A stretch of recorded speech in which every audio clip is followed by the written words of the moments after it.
360 degree camera काम कैसे करता है? कभी ना कभी तो आप लोगों ने इसके बारे में ज़रूर सोचा होगा, लेकिन इसके वर्किंग मैकेनिज्म को जानने से पहले आपको ये जान लेना होगा कि आखिर इस तरह का कैमरा और टेक्नोलॉजी का विकास कैसे हुआ। तो आप रिलैक्स होकर बैठ जाइए, क्योंकि आज आप जानोगे 360 डिग्री कैमरा के बारे में बहुत कुछ।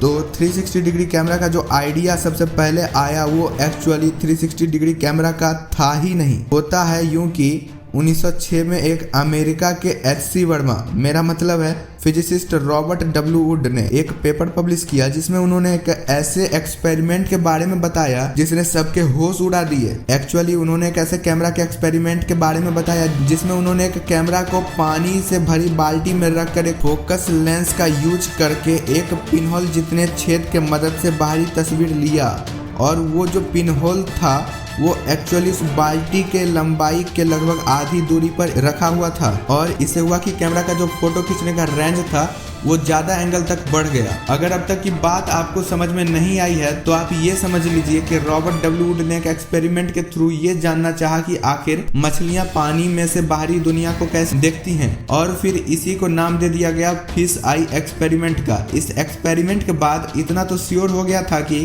कैमरा बहुत बड़े एरिया के इमेज को भी आसानी से खींच सकता है, लेकिन अब तक 360 डिग्री कैमरा के बारे में किसी को पता भी नहीं था। लेकिन आप कह सकते हो कि 360 डिग्री कैमरा वाला टेक्नोलॉजी जो था उसका शुरुआत यहीं से हो चुका था। फिर 1924 में रॉबिन हिल ने एक ऐसे कैमरा के बारे में बताया जो 180 डिग्री एंगल तक के इमेज को कैप्चर कर सकता था। इसके बाद इन्होंने इसे ही फर्स्ट फिश आई के तौर पर पेटेंट करवा लिया। धीरे धीरे समय बीतता गया और फिर फिश आई कैमरा के टेक्नोलॉजी का यूज करके 360 डिग्री कैमरा वाले टेक्नोलॉजी को इन्वेंट किया गया। इसमें हुआ यूं कि अगर एक फिश आई कैमरा वाला टेक्नोलॉजी 180 डिग्री तक के इमेज को अगर कैप्चर करता है तो 2 फिश आई का यूज कर लिया गया तो 360 डिग्री तक का इमेज बन चुका था। लेकिन हाँ, ऑफ कोर्स इसमें भी कंप्यूटर सॉफ्टवेयर का यूज किया गया जिससे कि पूरा 360 डिग्री वाला जो मैकेनिज्म है वो बन के तैयार हुआ।